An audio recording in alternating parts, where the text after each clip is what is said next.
الحمد لله وكفى وسلام على عباده الذين اصطفى أما بعد فأعوذ بالله من الشيطان الرجيم بسم الله الرحمن الرحيم إنا أنزلناه في ليلة القدر وما أدراك ما ليلة القدر ليلة القدر خير من ألف شهر تنزل الملائكة والروح فيها بإذن ربهم من كل أمر سلام هي حتى مطلع الفجر صدق الله العظيم اللهم صل على سیدنا محمد وعلى آل سیدنا محمد وبارک وسلم۔ میرے واجب الاحترام اللہ رب العزت کا ہم پر بہت بڑا کرم ہوا، بہت بڑی مہربانی ہوئی، بہت بڑی نوازش ہوئی کہ اس نے ہمیں رمضان المبارک کا مہینہ عطا کیا۔ پھر رمضان المبارک کا مہینہ عطا کر کے اس کے اندر ہمیں لیلۃ القدر کی بہترین رات عطا فرمائی۔ یہ رات ان 10 دنوں کے اندر ہے، ان 10 دنوں کی طاق راتوں کے اندر ہمیں اس کو تلاش کرنا ہے۔ یہ رات اتنی برکتوں والی ہے، وسعتوں والی ہے، رحمتوں والی ہے کہ اس کے اندر اگر انسان اللہ رب العزت کی عبادت کرتا ہے، اللہ رب العزت کا ذکر کرتا ہے، اللہ رب العزت کو راضی کرتا ہے، اللہ رب العزت سے دعائیں مانگتا ہے، اللہ اس کی عبادت کو قبول کرتے ہیں، اس کی تلاوت کو قبول کرتے ہیں، اس کی نوافل عبادات کو قبول کرتے ہیں، اس کی دعاؤں کو قبول فرماتے ہیں۔ لیکن اس کے بارے میں یہ بھی حدیث شریف کے اندر بتایا گیا ہے کہ ہر قسم کے آدمی، ہر قسم کا بندہ اللہ رب العزت سے دعا مانگے، اللہ اس کی دعاؤں کو قبول کرتے ہیں، لیکن 4 قسم کے لوگ جن کی دعاؤں کو اللہ قبول نہیں کرتے۔ نمبر 1 وہ بندہ جو اپنے والدین کا نافرمان ہے۔ نمبر 2 وہ بندہ جو مستقل شراب کا عادی ہے۔ نمبر 3 وہ بندہ جو اپنے عزیز رشتہ داروں کے ساتھ قطع تعلق ہی رکھتا ہے۔ نمبر 4 وہ بندہ جس بندے نے اپنے سینے کے اندر لوگوں کے لیے بغض، کینہ، حسد پال رکھا ہے۔ یہ 4 قسم کے لوگ ہیں جن کی دعاؤں کو قبول نہیں کیا جاتا۔ نمبر 1 وہ ہے جو اپنے والدین کا نافرمان ہے۔ اگر اپنے والدین کے سامنے اپنی زبان کو لمبا کرتا ہے، اپنے والدین کے سامنے اپنے منہ کو کھولتا ہے، اپنے والدین کے سامنے بدتمیزی سے پیش آتا ہے، اپنے والدین کا احترام نہیں کرتا، والدین کی نافرمانی کرتا ہے، ایسا شخص اگر لیلۃ القدر کی رات اللہ رب العزت کے سامنے اپنے آنسو بہاتا رہے، اپنے رب کے سامنے خون کے آنسو بہا دے، اللہ رب العزت اس کی دعاؤں کو قبول نہیں کرتے۔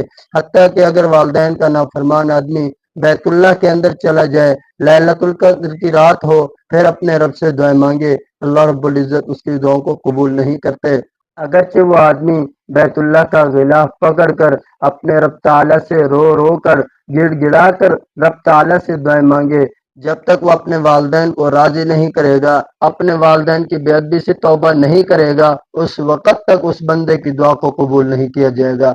اب دیکھیے، ایک آدمی لیلۃ القدر کی رات کے اندر اللہ رب العزت سے دعا مانگتا ہے، اللہ فرماتے ہیں میں اس کی دعاؤں کو قبول کرتا ہوں۔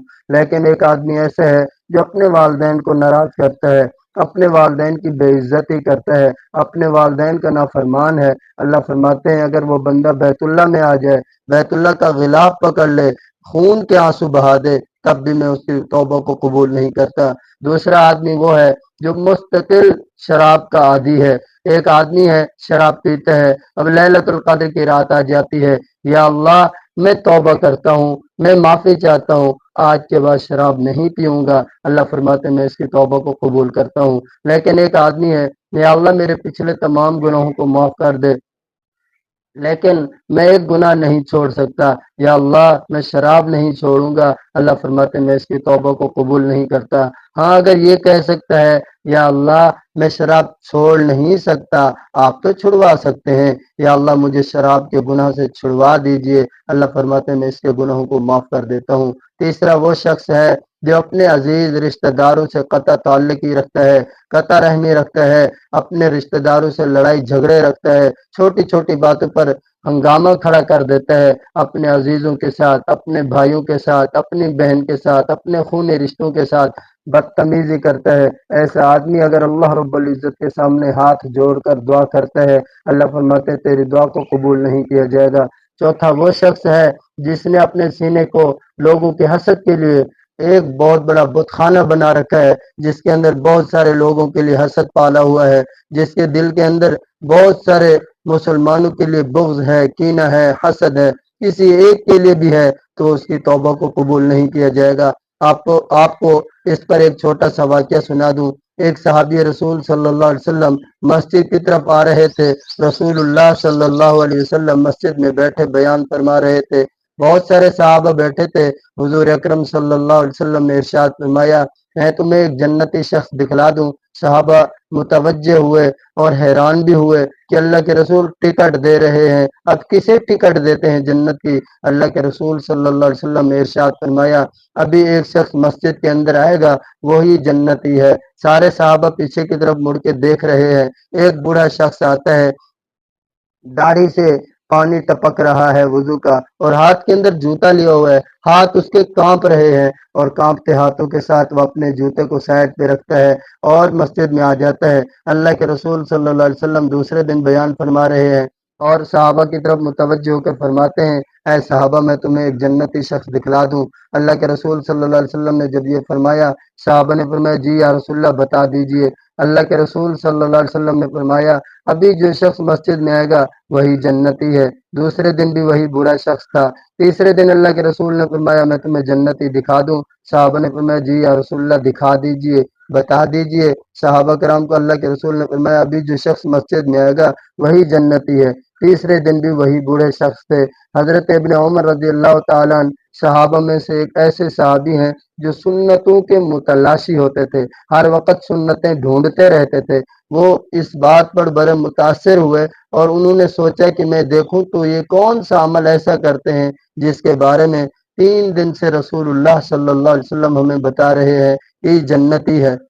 حضرت ابن عمر رضی اللہ تعالیٰ عنہ ایک دن اس بوڑھے صحابی کے ساتھ عشاء کی نماز کے بعد ساتھ چل پڑتے ہیں اس کے پیچھے پیچھے۔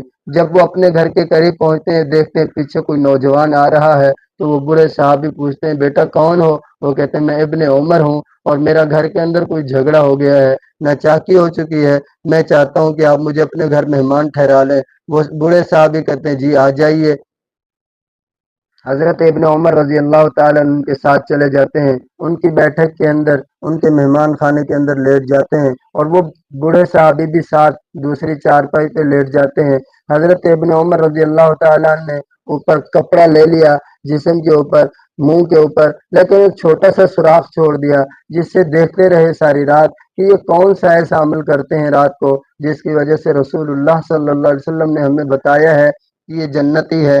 ساری رات دیکھتے رہے۔ وہ بوڑھے صحابی آتے ہیں، آ کر تکیے کے اوپر سر رکھ کے سو جاتے ہیں، اور سونے کے بعد صبح کی اذان ہو جاتی ہے، اٹھتے ہیں اور فجر کی نماز کے لیے مسجد نبوی چلے جاتے ہیں۔ حضرت ابن عمر بھی ساتھ چل پڑتے ہیں، دوسری رات بھی ان کے ساتھ مہمان بن کے ٹھہر جاتے ہیں۔ ساری رات دیکھتے رہتے ہیں کون سا ایسا عمل کرتے ہیں جس کی وجہ سے یہ جنتی اللہ کے رسول ہمیں بتا رہے ہیں۔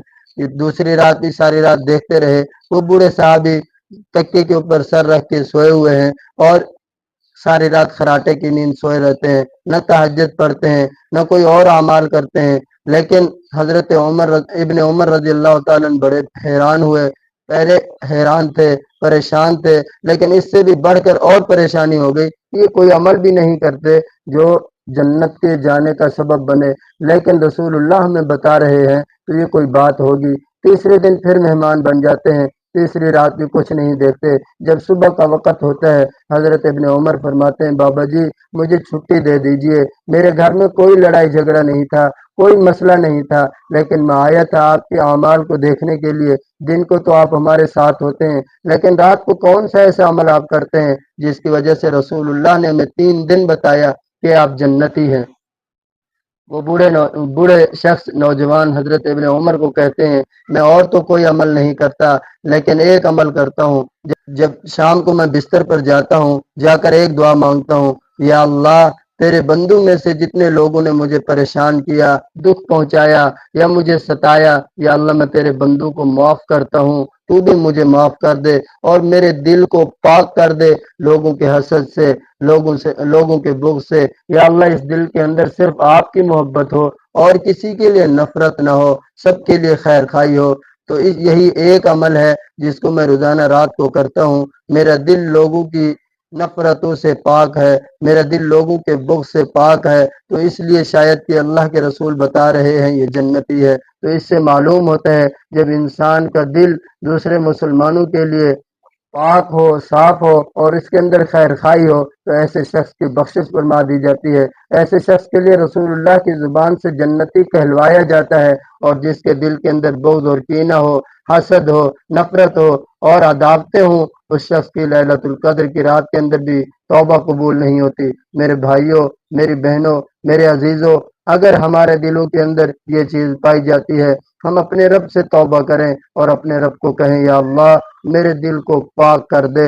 بعض دفعہ ایسے بھی ہوتا ہے کہ کوئی بندہ ہمیں تکلیف پہنچاتا ہے اور اس کا زخم ہمارے دل میں ایسا گہرا ہو جاتا ہے، وہ بھولتا نہیں ہے، وہ مٹتا نہیں ہے۔ بعض دفعہ ہم بھلانا چاہتے ہیں تب بھی نہیں بھولتا، تو اللہ تعالیٰ تو بھلا سکتے ہیں، اللہ تعالیٰ تو ہمارے دلوں کو پاک کر سکتے ہیں۔ ہم اللہ رب العزت سے دعا کریں یا اللہ ہمارے دلوں کو پاک کر دے، یا اللہ ہمارے دل کو پاک فرما دے، یا اللہ ہمارے دل کو صاف فرما دے، ہمارے دل کے اندر اپنی محبت کا نور پیدا فرما دے۔ اللہ تعالیٰ یقیناً ہمارے دلوں کو پاک فرما دیں گے۔ میرے واسطے دعا کیجئے۔ میں آپ سب کا محمد صداقت